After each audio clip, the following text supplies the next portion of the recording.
저는 오늘 합독한 말씀 시편 1편 1절로 3절 말씀 가지고 희망의 찬양, 첫 번째로 복 있는 사람, 죄인의 길에서 유인의 길로라는 제목으로 함께 은혜의 말씀 나누겠습니다. 오늘부터 10주 동안 이 나누게 될 이 시편은요 150편까지 약 150개의 시로 되어 있어요. 그러니까 이 시편은요 여러분 옛날에는 곡조 있는 찬양이었습니다. 그 가사가 저희들한테 이렇게 유전되어서 이렇게 전달이 된 거고요. 이 150개의 찬양이지요. 그 가사인 시로 이게 준비되어 있습니다. 그중 이 150개의 시편 중에서 150개를 다 할 수는 없고 12편을 가지고 희망의 찬양이라는 주제로 함께 10주간 은혜를 나누겠습니다. 이 시편의 전체의 주제를 이야기한다면요 복입니다. 복. 시편 기자가 가장 하고 싶었던 말은요 복 있는 사람이 되는 것이 아닐까 싶어요. 복 있는 사람이 어떻게 되느냐, 그 내용을 오늘 시편에 기록되어 있다는 겁니다. 그런 면에서 보면 시편 1편의 말씀은 이 시편 전체를 이해하는데 아주 중요한 단서를 제공하는 말씀이에요. 시편을 묵상하면서 깨닫는 중요한 중심 줄기가 있습니다. 그게 뭐냐면요 하나님을 믿고 하나님 뜻대로 살아간다는 것이 어떤 것인지를 우리에게 보여준다는 겁니다. 이 시편의 줄기가 그 내용이에요. 뭐냐면 우리가 하나님을 믿고 하나님 뜻대로 살아간다는 것이 어떤 것인지를 이 시편에서 우리에게 보여준다는 겁니다. 우리가 신앙을 가지고 이 세상에서 살아가는데 얼마나 여러분 힘이 듭니까? 우리가 믿음 생활하는 게 참 바보처럼 느껴질 때가 있지 않아요, 여러분? 우리들이 하나님을 믿는다고 하면서 우리들이 때때로 하나님 편에 서지 못하고 우리들이 인간적인 생각과 악한 생각으로 인해 자꾸 하나님의 뜻을 벗어나려고 해요. 그러면서 깨닫게 되는 것이 뭐가 있냐면요 우리 생각이 어떠하냐가 인생을 결정하는 것이 아니라 우리가 지금 서 있는 곳이 하나님의 축복하시는 위인의 길이냐 아니면 하나님이 저주하시는 악인의 길이냐에 달려있다는 거지요. 우리 인생을 결정하는 게 내 생각이 아니라 하나님의 생각에 달려있다는 거예요. 우리 신앙은요 우리 생각이 어떠하느냐 그것이 중요한 것이 아니라 하나님의 생각이 어떠하냐 그것이 중요하다는 겁니다. 오늘 시편 기자가 이야기하는 축복받은 사람 위인과 하나님이 저주하는 사람 악인의 삶의 기준은 어디에 있냐면요 여러분 하나님의 생각이 어떠하냐 여기에 기준이 있다는 겁니다. 우리가 늘 생각할 게 여기에 있다는 거예요. 내 생각 중요하지 않은 거죠. 우리에게 가장 중요한 건 뭐냐면 하나님의 생각이 어떠하냐 그걸 먼저 생각해 봐야 된다는 거예요. 이것이 우리 신앙의 아주 선명한 기준이 돼야 된다는 거지요. 우리 참정교회 우리 성도들이 오늘부터 그렇게 살아갔으면 좋겠습니다. 할렐루야. 내 생각 다 지우시고 지우개를 다 지우시고 하나님의 생각이 어떠하냐 하고 생각해보고 살아갔으면 좋겠습니다. 하나님의 생각이 어떠하냐 이게 우리들 마음속에 살아있어야 된다는 겁니다. 여러분 창세기 12장에 가보면요 우리가 잘 아는 아브라함의 이야기가 나옵니다. 한번 여러분 생각해 보세요. 아니면 성경을 잘 살펴보세요. 아브라함이 하나님께 하나님 저 좀 불러주세요 이렇게 했어요 여러분? 아니잖아요. 그런 말씀 없습니다. 그냥 하나님이 일방적으로 부르셨어요. 그리고 하나님께서 아브라함을 가나안 땅으로 보내셨습니다. 그런데 아브라함이 가나안 땅에서 처음으로 닥친 일이 뭐였는지 여러분 잘 아시는지 모르겠어요. 아브라함이 가나안 땅에서 처음으로 당한 일이 뭔지 아세요 여러분? 가뭄이었어요. 가뭄. 아니 하나님이 가라고 한 땅에 갔더니 그 아브라함 그 가족이 처음으로 당한 게 뭐냐면 가뭄이었다고요. 여러분 우리는 혹시 그런 꿈을 꾸지 않습니까? 내가 하나님께 부르심을 받았으니 내가 신앙의 삶을 살아가고 있으니 하나님께서 내 삶의 시온의 대로를 열어주시면 좋겠다. 그냥 뭐든지 다 문제없이 열렸으면 좋겠다. 이렇게 생각들 하잖아요. 그런데 우리 인생이 그래요? 우리 인생이 예수 믿고 살아도 그렇게 매일같이 좋은 일만 있냐 이거죠. 아니잖아요 여러분. 하나님이 부르신 인생 가운데서도 어려움이 온다는 거예요. 고난이 온다는 거지요. 그래서 아브라함이 가뭄이 오니까 무슨 일을 하냐면 아브라함이 애굽으로 피난을 가요. 그러면 우리들 흔히 이런 도식으로 생각할 수가 있어요. 하나님께서 부르신 가나안 땅은 선한 곳이고 아브라함이 피난을 갔던 애굽 땅은 악한 곳이다, 이렇게 생각할 거예요. 근데 저는 이 지역에 따라 악함과 선함이 있다고 생각하지는 않아요. 단지 가나안의 이민은 하나님의 부르심을 받고 온 땅이고 애굽은 하나님의 부르심이 아니라 아브라함의 생각대로 갔던 땅이에요. 가나안 땅에서 가뭄을 만났듯이요, 애굽 땅에서도요 가뭄을 만날 수 있다는 거예요. 자, 이 아브라함의 이야기에서 가장 중요한 것이 뭐냐면요, 하나님의 뜻을 따라 사는 인생이냐 아니면 상황을 따라 사는 인생이냐의 문제를 지금 이 아브라함의 이야기에서 얘기하고 있다는 거예요. 오늘 저와 여러분은 어떻게 살아가요? 하나님의 뜻을 따라 살아가요? 아니면 상황을 따라 내 방법대로 내 생각대로 살아가고 있어요? 그거 한번 체크해 보자는 겁니다. 이것은 굉장히 중요한 신앙의 본질의 문제라는 겁니다. 진짜로 하나님의 뜻을 따라 살아가느냐 아니면 상황을 따라 내 방법대로 살아가느냐 한번 생각해 봐야 돼요. 여러분, 긴 터널 만날 때는요 3가지 규칙을 꼭 지켜야 됩니다. 첫째, 창문을 닫아야 됩니다. 안 그러면 매연이 들어오잖아요. 두 번째, 라이트를 켜야 됩니다. 세 번째, 추월을 하거나 갓길로 가면 안 됩니다. 이 터널에서는 특별히 이 3가지를 꼭 지켜야 돼요. 그런데 우리가 신앙생활 또 그리스도인의 인생을 살다가 이 어두운 터널을 지나게 될 때도요 이와 똑같은 규칙을 지켜야 된대요. 똑같은 규칙을 우리가 지켜야 돼요. 우리가 신앙생활하다 어두운 터널을 지날 때 있잖아요. 이 똑같은 규칙을 우리가 지켜야 돼요. 첫째가 뭐냐면요, 세상을 향한 창을 닫고 하나님께만 마음을 집중해야 돼요. 진정한 해결책은 세상 밖에 아니라 하나님 안에 있기 때문에 그래요. 두 번째, 말씀으로 어두운 길을 비칠 등불을 켜야 돼요. 세 번째, 다른 길로 빠지지 말고요, 하나님이 주신 사명, 내 안에 굳건한 비전을 향해서만 직진해야 되는 겁니다. 아무리 긴 터널을도요 여러분 언젠가 끝이 있듯이 터널을 무사히 지나는 법만 알면요 반드시 탁 트인 하늘을 만나게 되는 거예요. 하지만 터널이 너무 길다고 규칙을 무시하고 내가 하고 싶은 대로만 하면 사고가 날 수밖에 없어요. 인생이 아무리 어둡고 힘들어도요 말씀을 벗어나지 않고 주님만 바라보면서 푸른 하늘을 우리가 기다려야 된다는 겁니다. 말씀만 붙잡고 살아가야 된다는 겁니다. 하나님이 주신 사명, 내 안에 굳건한 비전을 향해 직진해야 된다는 거지요. 그래서 어두운 터널이 여러분 인생에 다가올수록 더욱 하나님께 의지하는 저와 여러분 됐으면 좋겠습니다. 반드시 주님께서 좋은 곳으로 채워주실 줄 믿습니다. 여러분, 세상 모든 사람들이 추구하는 것이 있다면요 그것은 복이에요. 그러니까 자다가도 복 받아라 그러면 벌떡벌떡 일어난다고 하잖아요. 특별히 한국 사람이 복을 좋아하잖아요. 모든 인간들은요 평생을 살아가는 동안 이 복을 생각해요.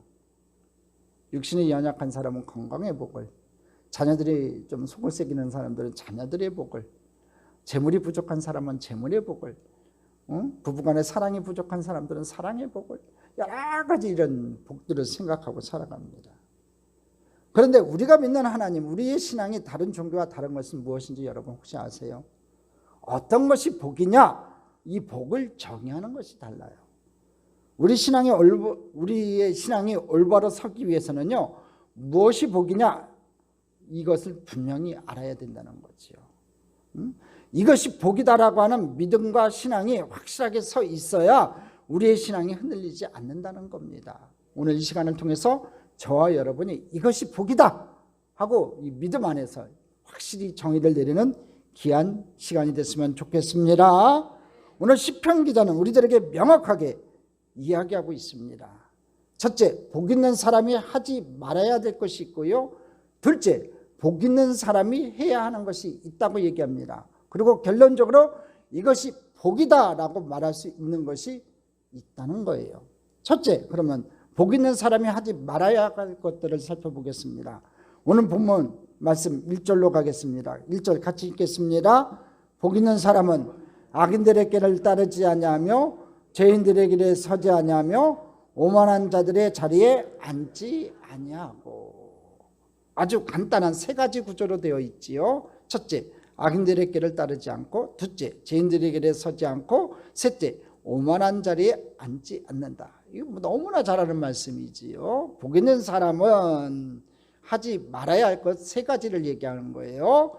악인들의 길을 따르지 말아라, 죄인들의 길에 서지 말아라, 오만한 자리에 앉지 말아라. 자, 그럼 첫 번째, 시편 기자는 먼저 복 있는 사람은 악인들의 꾀를 따르지 않는다고 얘기하고 있어요. 자, 그럼 악인의 꾀라고 하는 것은 무엇일까요? 악인의 꾀. 여기서 꾀라고 하는 것을요, NIV 성경에는요, 카운셀이라고 쓰고 있어요. 자, 그러니까 무슨 얘기냐면 복 있는 사람은요, 악인이 카운셀링 하는 것을, 악인들이 우리들의 삶에 대해서 조언하는 것들을 따르지 말라는 거예요. 그러니까 악한 사람들이 와서 마라 하는 얘기 따르지 말라는 얘기입니다. 그러니까 복 있는 사람은요, 악인의 충고를 듣지 않는 거예요. 오늘부터 그렇게 살기를 바랍니다. 세상 사람들이 와서 말하고 충고하는 얘기 들을 필요 없어요. 두 번째, 복 있는 사람은요, 죄인의 길에 서지 않는다고 되어 있어요. 여러분, 현대인의 성경을 보면요, 죄인들을 본받지 않고라고 표현하고 있고요, NIV 영어 성경에는요, Stand in the way of sinners라고 되어 있어요. 본문과 같이 죄인들의 길에 서 있다라는 말입니다. 자, 제가 이 말씀을 묵상하다 보니까 이런 의문이 들어요. 악한 자의 조언과 이 죄인들의 길의 차이는 뭘까? 비슷하다고 생각을 했었는데 좀 다른 것 같더라고요. 자, 악한 자의 조언, 이 카운셀링, 충고 이런 거 듣지 말라는 거고, 그럼 죄인들의 길, 죄인들이 가는 길이 있다는 거죠. 그 죄인들의 길의 차이는 무엇일까? 생각해보다 이런 결론이 내렸어요. 이 악인들의 꾀는요, 아직 일어나지 않는 일에 대한 거예요. 우리가 판단할 수 있는 거지요. 우리가 하나님의 지혜를 구해야 하는 순간이에요. 그런데 이 죄인들의 길이란 이미 일어난 일, 죄인들이 걸어간 길, 그래서 자명하게 보이는 길이에요. 그게 우리 눈에도 보인다는 거죠. 이미 일어난 일이라고 하는 건요, 그 일에 대한 책임에 대한 부분이에요. 그러니까 죄인들의 길을 선택하지 않는 건요, 우리의 책임의 문제라는 거죠. 복 있는 사람이 되기 위해서는요, 두 가지가 필요한 것 같습니다. 결국 지혜로운 사람이 되는 것인데, 하나는 우리가 분별하지 못하는 것에 대해서 하나님의 지혜를 구해야 되는 거예요. 악인들이 와서 말하고 수닥수닥 할 때 하나님 어떤 것이 진리입니까? 하고 물어봐야 되는 것이고, 또 하나는 우리가 책임져야 하는 부분에 대해서 올바로 판단할 수 있도록 지혜를 갖추는 사람이 되는 거예요. 하나님의 지혜를 구하는 것과 우리들이 책임져야 될 것, 이것을 분명히 알아야 한다는 거예요. 그리고 이 둘은 우리 자신이 모든 것을 책임지려는 신앙적 교만에 빠지지 않도록 균형을 이루라는 의미가 될 수도 있어요. 악인들에게는요, 꼭 악인에 의해서 넘어지는 타인의 문제가 아니라 자기 스스로가 악인이 되어서 스스로께 넘어지는 것도 포함된다는 거예요. 하나님 앞에서 커다란 죄악 중에 하나는요, 하나님 없이 자신도 판단하고 자신이 결정하고 자신이 생각하는 거예요. 이거 아주 무서운 겁니다, 여러분. 자기가 생각해갖고 마음대로 행하는 거지요. 자기가 생각해갖고요, 교회도 안 나오고 세상으로 달려가는 거예요. 세상에 즐거움이 많잖아요. 주일날 이렇게 출석하려면 여러분 11시 예배라고 해도 최소한 9시, 8시에는 일어나갖고 준비를 해야지 이렇게 나올 수가 있다고요. 근데 그 시간이 얼마나 꿀잠 같은 시간이에요. 얼마나 꿀송이 같은 시간이냐고요. 또 텔레비전 틀면 또 그 시간이 또 제일 재밌는 시간들이에요. 그러니까 그것이 좋은 거예요. 세상 것이 좋은 거예요. 그리고 자기가 생각해갖고 그 길로 가는 거지요. 악인의 꾀에 빠지는 거예요. 근데 그 악인이 밖에 사람, 나쁜 사람의 악인의 꾀도 있지만 자기 꾀에 자기가 스스로 빠지는 거예요. 그래, 좀 더 자자, 좀 더 먹자, 좀 더 쉬자, 좀 더 즐기자 하고서 자기 꾀에 빠지는 거예요. 우리가 참된 지혜가 있어야 되고 참된 선택이 있어야 되는 거예요. 죄인의 길, 남들한테 손가락질하지요. 야, 저거 나쁜 길이다 하면서도요, 그 길을 따라가요. 그게 사람이라니까요. 희한해요. 선한 길과 악한 길이 있고 죄인의 길이 있으면요, 사람들이 희한하게 그 죄인의 길을 따라가요. 우리가 선택을 잘 해야 됩니다. 저와 여러분 언젠가 하나님 앞에 설 텐데, 그 하나님 앞에 착하고 충성된 인정이라 네가 착하게 살았구나 하고 인정받으려면요, 절대로 나쁜 길 선택하면 안 돼요. 진짜 하나님의 길, 선한 길을 선택하는 저와 여러분 됐으면 좋겠습니다. 그러니까 누구의 말을 듣고 무엇에 내가 신경 쓰는가, 이것이 복 있는 삶을 살지 말지 갈림길에 서게 한다는 거예요. 세 번째, 복 있는 사람은요, 하지 말아야 하는 행동이 있어요. 이 복 있는 사람이 하지 말아야 할 행동이 있는데, 그게 뭐냐면 오만한 자의 자리에 앉지 않는 거예요. 그 얘기는 무슨 얘기냐면 이 오만한 자의 자리에 앉기 쉽다는 거지요. 자, 오만한 자를 현대인의 성경에는 아주 명확하게 표현하고 있습니다. 하나님을 조롱하는 자들과 어울리지 않고라고 되어 있어요. 자, 오만한 자가 하는 행동은요, 그 어떤 것이든 하나님을 조롱하는 거예요. 복 있는 사람은요, 하나님을 조롱하는 자들과 어울리지 않는 거예요. 저와 여러분 그렇게 돼야 된다는 겁니다. 하나님의 자리를 대신하려는 생각들은요, 곧 하나님을 조롱하는 것이기 때문에 그래요. 우리가 오만한 자들의 자리에 앉지 않는다는 것은 그들과 같은 생각을 하지 않는 거예요. 이렇게 하지 않는 사람이 복이 있는 거예요. 오늘 참정께 우리 성도님들 이 세 가지를 기억하시고 꼭 그대로 행하시는 귀한 은혜가 있으면 좋겠습니다. 자, 그렇다면 복 있는 사람이 하는 것에 대해서 우리 두 번째로 살펴보겠습니다. 시편 기자는요, 주로 대꾸법을 사용하고 있어요. 아마도 지혜를 잘 전달해 주는 멋진 문학 기법입니다. 악인에 대해서 이야기하고 의인에 대해서 이야기하고 하지 말아야 될 것에 대해서 이야기하고 할 것에 대해서 이야기하고 시편을 읽는 아주 중요한 방법 가운데 하나가 이 대꾸법입니다. 자, 오늘 복 있는 사람이 하는 것 뭡니까? 복 있는 사람은요, 야의 율법을 즐거워한다고 되어 있어요. 야의 율법을 즐거워한다는 것은 여러분 무엇일까요? 본문 2절 말씀 한번 읽어보겠습니다. 같이 읽겠습니다. 오직 야의 율법을 즐거워하여 그의 율법을 주야로 묵상하는도다. 오직 야의 율법을 즐거워하여 그의 율법을 묵상하는도다. 자, NIV 성경, 영어 성경을 보니까 이렇게 표현되어 있습니다. But his delight is in the law of the Lord, and his law he meditates day and night. 첫 번째 구절, But his delight is in the law of the Lord. 무슨 뜻이냐면 그의 기쁨이 무엇이냐? 주님의 법 안에 있는 것이 기쁨이다. 이렇게 돼 있어요. 복 있는 사람의 특징이 무엇이냐면요, 주의 법 안에 있는 것을 즐거워한다는 말이에요. 그러니까 주의 법 안에, 내가 그 안에 있는 것을 즐거워한다는, 그것을 즐거워한다는 거죠. 그러니까 그 법을 지킨다는 얘기겠지요. 그 다음에 and who his law he meditates day and night. 무슨 얘기냐면 그래서 그는 그의 즐거움이 야의 율법 안에 있기 때문에 밤낮으로 율법을 메디테이트, 묵상한다라고 되어 있어요. 율법을 밤낮으로 묵상한다는 거지요. 저는 운동을 잘 못해요. 참 몸으로 쓰는 이런 것들 참 싫어해요. 근데 책 보는 거 참 좋아하거든요. 근데 이제 나이가 자꾸 들어갈수록 나에게 맞는 운동 하나를 개발해야겠다 하고서 여러 가지를 배워봤는데 흥미가 없어요. 조금 배우고 그냥 포기를 하고 그러는데 한 운동을 배웠는데 그게 저한테 맞는 것 같아요. 그래가지고 열심히 배우기도 했어요. 잘한다는 얘기는 하는 거예요. 열심히 배웠다는 거고 잘한다는 거는 틀려요. 전 운동은 잘 못해요. 그래도 그 운동만큼은 열심히 배웠어요. 그래갖고 실전에 나가서 한번 한 적이 있었습니다. 그날 갔다 온 날 눈을 감아도요, 푸른 그린이 보이고요, 날아가는 궁이 보여요. 무슨 운동인지 아시겠지요? 재미가 있더라고요. 그 운동만큼은 제가 재미가 있는 거예요. 그것이 생각나고 막 그냥 며칠은 가더라고요. 필드에 한번 갔다 왔더니 한 3일은 가더라고요. 그게 묵상인 것 같아요. 그러니까 자기가 즐거워하는 것, 그것을 즐거움으로 인해서 주야로 묵상하는 것들이 굉장히 사람의 습성인 것 같아요. 어떤 분은 맨 처음에 당구를 배웠더니, 당구 아시죠? 뭐 당구도 이제 스포츠입니다. 옛날에 이상하게 이제 좀 동네 양아치들이 가서 막 당구장에 장악을 하고 술 담배 먹고 그래서 이게 나쁘지, 당구도 스포츠예요.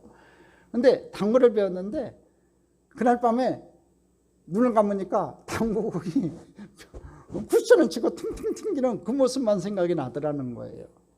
응? 여러분들은 무엇이 가장 즐거우세요? 그래서 그 즐거움으로 인해 주야로 묵상하는 것들은 여러분 무엇이세요? 응? 즐거워하는 것이 내 안에서 기쁨으로 계속해서 나타난다는 거지요. 응?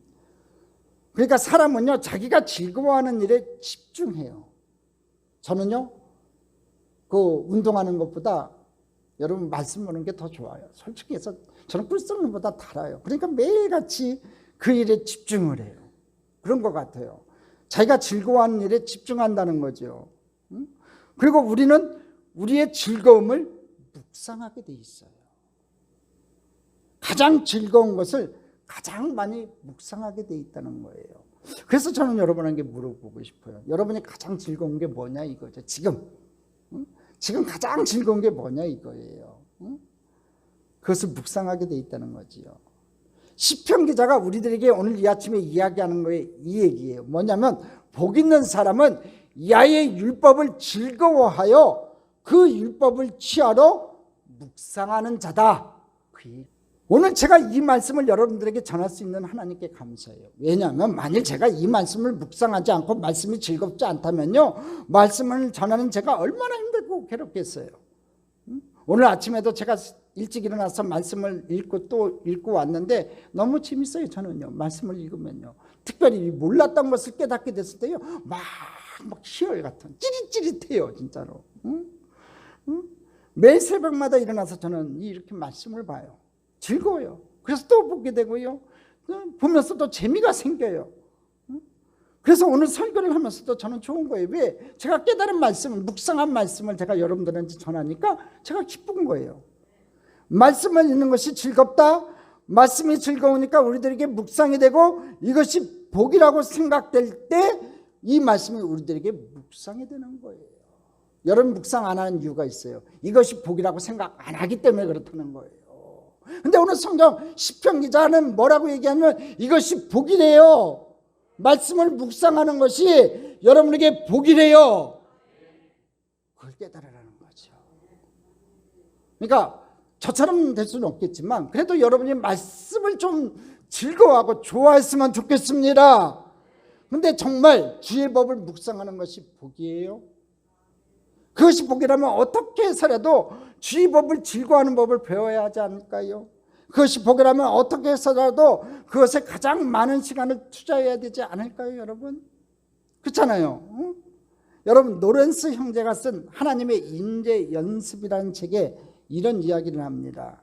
여러분 이 로렌스 형제는요, 중세시대 유명한 영성가입니다.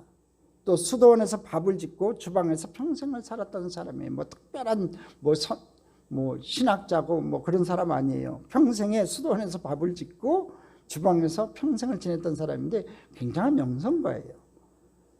뭐라고 얘기하냐면 경건의 시간에 드리는 우리의 기도가 우리를 그분과 연합하게 한다면 평범한 일상 속에서 만나는 다른 모든 활동도 우리를 그분과 하나 되게 해야만 한다. 그러니까 무슨 얘기냐면요, 기도는 골방에서 드리는, 성전에서 드리는 기도가 아니라는 거지요. 삶 속에서 드리는 게 모두가 기도가 돼야 된다고 얘기하는 거예요.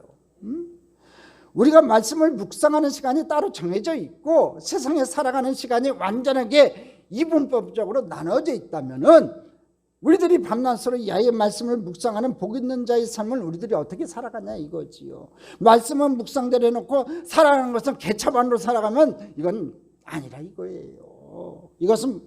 그건 말씀을 묵상하는 삶이 아니라는 거죠. 이건 불가능한 일이라는 거예요. 노렌스 형제가 얘기했던 것처럼 아니 성경에서 우리들에게 이야기하는 것은 뭐냐면요, 우리들이 기도한다고 하는 것은 기도하는 시간과 살아가는 시간이 분리된 것이 아니라 기도하는 삶을 살아가고 기도하는 마음으로 살아가는 것이고, 우리들이 밤낮으로 하나님의 말씀을 묵상한다고 하는 것은 묵상하는 시간이 새벽에 끝나는 것이 아니라 하나님의 말씀을 묵상하는 마음으로 그 말씀이 우리들에게 살아있어서 묵상하는 마음을 가지고 우리 인생을 살아가는 것이라는 거예요. 묵상하는 마음을 가지고 우리가 삶을 살아가야 된다는 거지요. 말씀대로 살아가야 된다는 거예요. 말씀 따로 사는 것 따로. 이렇게 사는 자가 복 있는 자라고 오늘 말씀하고 있는 거예요. 야의 율법을 묵상하는 자가 복 있다고 얘기하는 얘기는 그 얘기하는 거예요. 그냥 맨날 아침에 앉아가지고 아니면 시간을 정해가지고 말씀을 보고 말씀을 깨닫는 걸로 끝나서는 안 된다는 거지요. 아는 것과 깨닫는 것과 또한 행하는 것이 똑같아져야 된다는 거예요. 오늘 이 말씀이 우리들에게 주는 아주 강력한 도전인 거예요. 우리가 그렇게 살아야 됩니다. 진정으로 신앙생활 한다는 거, 우리가 그리스도인이라는 것은요, 말씀과 생활이 떨어져 있는 삶이 아니라는 거지요. 우리가 이 말씀을 즐거워하여 이 말씀이 밤낮으로 묵상됨으로 인하여 이 말씀이 우리 안에 살아있는 삶을 살아가고 있는가 살펴봐야 돼요. 이럴 때 이것이 복 있는 자다라고 성경이 우리에게 말씀하고 있어요. 저와 여러분, 복 있는 자가 되고 싶다면 진정으로 하나님의 말씀을 묵상하고 말씀을 묵상한 삶이 여러분의 삶으로 드러나기를 주님의 이름으로 축복합니다. 세 번째, 이것이 복이다. 이렇게 묵상하는 자의 복이 무엇이냐? 3절로 넘어갑시다. 같이 읽어보겠습니다. 그는 시냇가에 심은 나무가 철을 따라 열매를 맺으며 그 잎사귀가 마르지 아니함 같으니 그가 하는 모든 일이 다 형통하리로다. 한번 생각해 봅시다. 나무의 가장 큰 축복은 무엇일까요, 여러분? 나무의 가장 큰 축복, 철을 따라 과실을 맺는 거예요. 잎사귀가 마르지 않는 거예요. 이것은요, 모든 일에 형통하는 거예요. 여러분, 나무가 열매를 맺고 잎사귀가 마르지 아니함이 당연한 일이지 왜 복일까요? 이걸 왜 복이라고 얘기할까요? 당연한 거 아니에요? 나무가 열매를 맺고 잎사귀가 마르지 않는 것이 당연한 일이지요. 근데 이걸 왜 성경에는 복이라고 얘기를 하고 있냐고요. 중요한 게 있어요. 우리가 너무나 당연하게 생각하는 이런 축복을요, 모든 나무가 누리는 게 아니라는 거예요. 시냇가에 심겨진 나무만이 이런 복의 대상이 된다는 거예요. 이 말이 무슨 의미인지 여러분 분명히 아셔야 돼요. 뭐냐면 나무의 뿌리가 물에 닿아 있어야 된다는 거예요. 시냇가에 심겨진 나무라는 뜻은 무슨 얘기냐면 나무의 뿌리가 물가에 닿아 있어야 된다는 얘기예요. 여러분들이 이 말씀을 이렇게 보면서 이게 복이라고 느껴지세요? 근데 오늘 본문에서 복이 뭐라고 얘기하냐면 시냇가에 심은 나무가 철을 따라 열매를 맺는 게 복이다 이렇게 얘기하고 있어요. 우리들이 생각하는 복은 재물의 복을 얻고 건강의 복을 얻고 뭐 여러 가지 내가 원하는 것을 주어졌을 때 이걸 복이라고 하는데, 성경 기자는 뭐라고 얘기하냐면 시냇가에 심은 나무가 철을 따라 열매를 맺는 게 복이래요. 이게 복이라고 여러분 느껴지시냐고요? 이게 복이에요? 당연한 일이지요. 그런데요, 조금만 우리들이 깊이 생각해 보면 이 당연한 일이 복이라는 거예요. 내 인생이 시절을 쫓아 과실을 맺는 게 복이구나.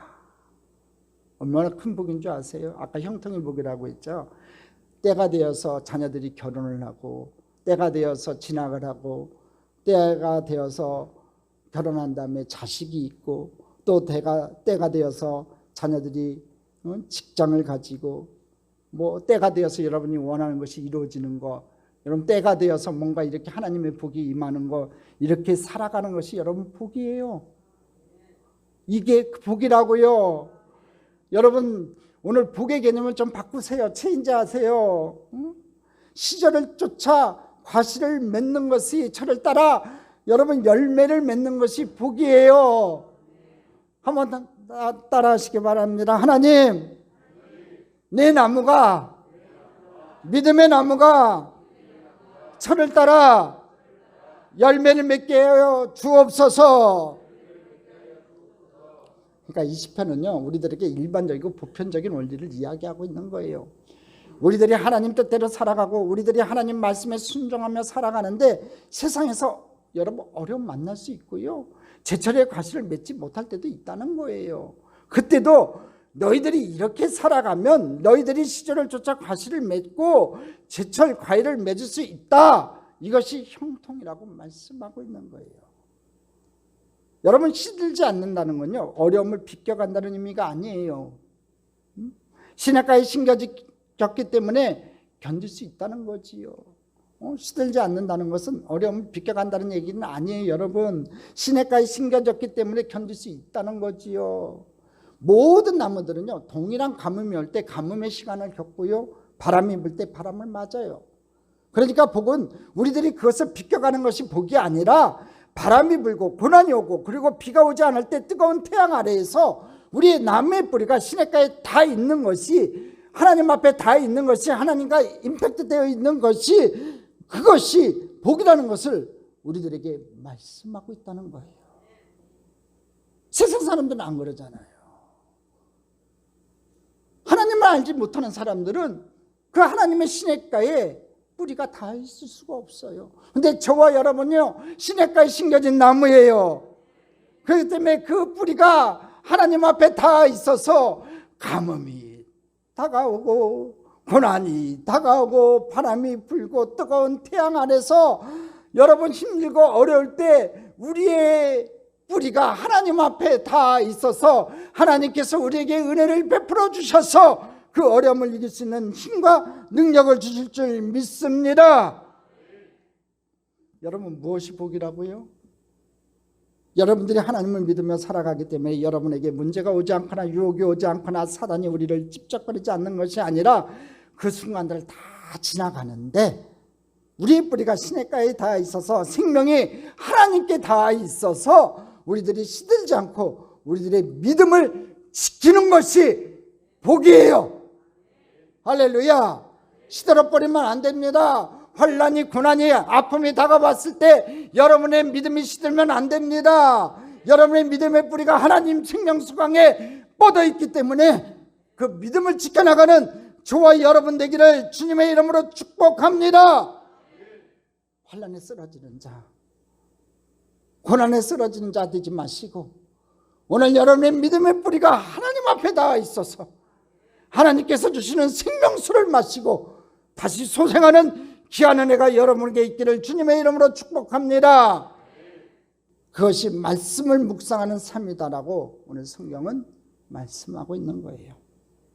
어떤 초등학교 교사가 하루는 시험 감독을 하다가 반에서 제일 공부를 잘하는 아이가 답안 하나를 못 쓰고 괴로워하는 것을 보게 되었습니다. 근데 옆에 있는 아이가 썼는데 공부 잘하는 애는 못 쓴 거예요. 공부 못하는 옆에 있는 아이가 발꿈치로 툭툭 찔러요.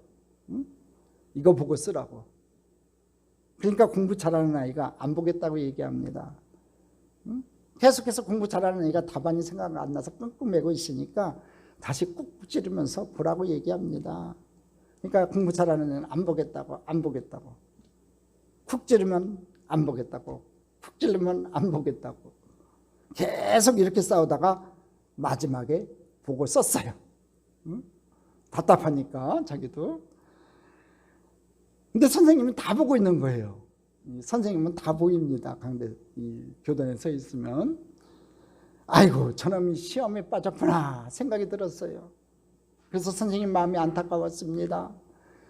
시험이 끝나고 아이들이 시험 답안을 다 낼 때까지 그 애는 얼굴이 벌게 가지고 앉아있더니 마지막에 답안지를 가지고 나오더니 울먹이며 말하더랍니다. 선생님, 빵 좀 주세요. 제가 하나 보고 썼습니다. 그 얘기를 듣는 순간 선생님이 그 아이를 끌어안고 내가 복이 있다, 네가 복이 있다 하고 같이 울었답니다. 이런 사람이 복 있는 사람이에요. 우리 중에 완전한 사람 아무도 없습니다. 때때로 흔들리지요. 때때로 넘어지지요. 그런데 하나님 앞에서 그때마다 하나님, 제가 잘못했습니다. 하나님, 이것이 악한 일이었습니다. 이것이 죄인의 길이었군요. 하나님, 제가 잘못했습니다. 그때 하나님께서 우리들에게 말씀하시는 게 있어요. 이것이 너에게 복이다. 이것이 너에게 복이다. 말씀이 우리들에게 살아있어야 합니다. 실천해야 됩니다. 이겨내야 됩니다. 여러분, 열매는 누구를 위해 맺는 것일까요? 아주 근본적인 질문이지요. 나무는 나무를 위해 열매를 맺는 것이 아니라요, 그것을 따먹을 사람을 위해 열매를 맺는 겁니다. 나무에는 열매가 있어야 열매를 필요하는 사람이 모이는 거예요. 이것이 축복이라는 거지요. 우리가 누군가에게 필요한 사람이 되는 것, 이것이 축복이라는 거예요. 하나님께 뿌리를 두고 사는 사람에게 자연스럽게 나타나는 현상이라는 거지요. 우리 영적 상태가 살아있는지 판가름할 수 있는 것은요, 우리 주위에, 내 주위에 나를 필요로 하는 사람이 있느냐는 거예요. 한번 생각해 보세요. 내가 어려울 때, 공부한 날을 지날 때, 갈급하고 배가 고플 때 바로 여러분에게 연락하고 찾아오는 사람이 있느냐는 거지요. 이제 말씀을 한번 마무리했으면 좋겠습니다. 여러분에게 믿음의 나무에 많은 열매를 맺었으면 좋겠어요. 그래서 힘들고 어렵고 괴로운 사람들이 여러분들에게 찾아오고 위로를 받는 그런 은혜가 있기를 바랍니다. 자, 이런 복 있는 사람이 되기 위해서는요, 오늘 성경은 말씀을 묵상해야 된다, 주야로 묵상해야 된다, 이 말씀을 하고 있어요. 요즘 외국에 거주하는 한국 2세들이요, 교회는 나오지만 헌신을 하지 않는데요, 봉사를 하지 않는데요. 대신 믿음이 들어가면 부모 세대보다 헌금을 아주 많이 한답니다. 그리고 이렇게 말한답니다. 시간은 돈이다. 우리는 돈으로 가장 귀한 것을 드린다. 이렇게 얘기한대요. 그런데요, 하나님은 시간으로 버는 돈을 원하시는 분이 아니라 그 돈을 벌 수 있는 시간을 원하시는 거예요. 하나님이 원하시는 시간은요, 말씀을 묵상하는 시간이에요. 여러분 기억하세요. 우리 하나님이 저와 여러분에게 원하시는 건요, 이 말씀을 묵상하는 시간이에요. 그 시간을 하나님께 드리는 것이 축복이라고 오늘 말씀이 분명히 증거하고 있는 거예요. 여러분들이 인생의 가장 중요한 시간을 가지고 말씀을 묵상하고, 여러분들의 그 중요한 시간을 가지고 하나님과 함께 동행하는 그 시간을 하나님께서 여러분들에게 원하시는 거예요. 우리의 복은 우리들이 얻은 것을 가지고 하나님 앞에 내어놓는 것이 복이 아니라, 우리들이 하나님께 거하는 그 시간이, 말씀을 묵상하는 그 시간이 우리들에게 복되다고 말씀하시고 계시는 거예요. 그런 복된 시간들을 갖기를 주님의 이름으로 축복합니다. 헨리 나우렌이라고 아주 유명한 영성신학자가 있습니다. 그가 이렇게 얘기합니다. 기도란 예수님과 함께 한가한 시간을 보내는 것이다. 참 멋있는 얘기인 것 같아요. 기도란 예수님과 함께 한가한 시간을 보내는 것이다. 주님과 함께하는 것, 그분의 말씀을 묵상하는 것, 그 시간이 복되다고 믿는 사람의 인생이 복이 있는 거예요. 이 복이 여러분들의 삶에 고백되고, 이 복이 여러분들의 삶에 감정될 수 있기를 주님의 이름으로 간절히 축복합니다. 축복합니다. 축복합니다.